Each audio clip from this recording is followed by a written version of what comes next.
Чонардаш. Мягкий камень. Используется для создания изделий из камня агальматолита, древнего и популярного вида тувинского прикладного искусства. По убеждению мастеров-камнерезов, качество изделия напрямую зависит от того, в каких условиях этот камень родился, был добыт, с каким отношением к камню он был извлечен из-под недр земли.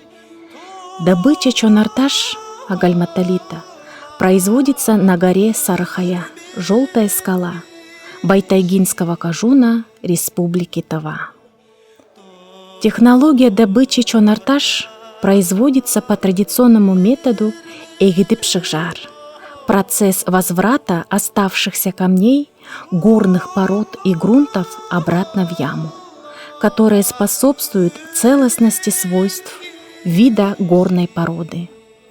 Благодаря соблюдению многовековых традиций в технологии добычи чонардаша нашим предкам удавалось сохранить месторождение почти в первозданном виде.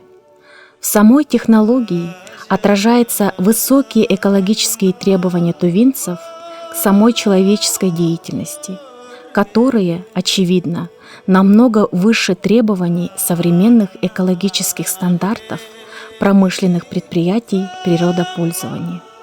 И эти требования позволяют не просто пользоваться природными ресурсами, но и пользоваться так, чтобы они не истощались, не подвергали экологию рискам. Сегодня в Туве есть целая школа мастеров, художественный камнерезный промысел которых является одним из достояний искусства народов России. Природа наделила агальматолит удивительными свойствами. Он не крошится и поддается обработке простым ножом, но овладеть искусством резьбы не так-то просто. Только в опытных руках фактура камня становится пластичной. Мастер словно вдыхает в чонардаш жизнь, раскрывая видимый только ему образ.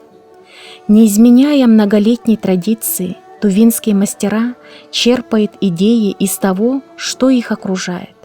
Это изображения домашних или диких животных, или навеянные эпосами мифические персонажи. Покрывая фигурки резным орнаментом, камнерезы с ювелирной точностью передают характер животного или человека.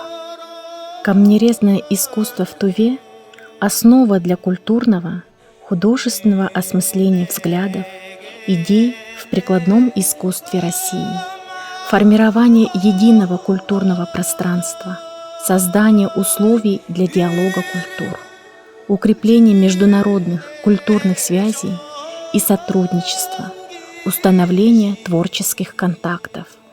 Также оно является платформой туристической привлекательности региона.